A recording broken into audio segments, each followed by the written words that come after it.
Hello and welcome to my third review of Commando 3. This game is only available from the PlayStation Store and the Xbox Live Marketplace. Now, before I begin talking about the actual game, I'd just like to say this is the first Commando game out in 16 years, which I think is odd. Why leave a franchise for 16 years?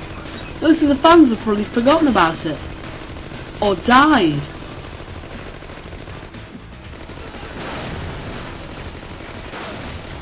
The highly original story of Commando 3 goes like this. An evil dictator is threatening to take over the world with nuclear weaponry. I'm being completely serious, this is the story. I think about half the games ever released have a plot along this line. I sure hope the developers are hanging their heads in shame right now. Well, now that you know you won't be completing Commando 3 for storyline, gameplay consists of shooting everything you see with a variety of weapons and grenades, and every now and again you'll be dragged into a repetitive boss fight.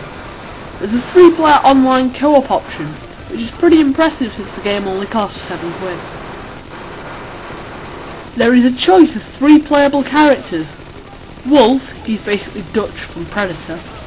Coyote, he's basically Rambo from Rambo. And Fox, who has so little health if a grain of sand touched her, she'd die. Now, something fairly unique to Commando 3 is vehicle sections, as you can see on screen. You basically become a giant wrecking ball, crashing into enemies as you please, but die extremely quickly. Honestly, the enemy is so stupid and easy to kill, it's like Capcom are pretending to be American to have a go at the Russians.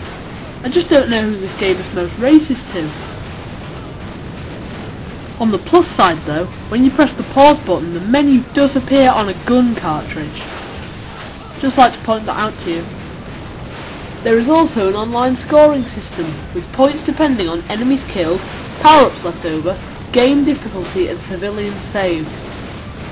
Sadly, the ending is completely pathetic and probably the second most random ending I've ever seen. The first being Ninja Gaiden Sigma, of course. Overall, Commando 3 is a fun game, but that's about it really. It doesn't do much more than keep you entertained for half an hour.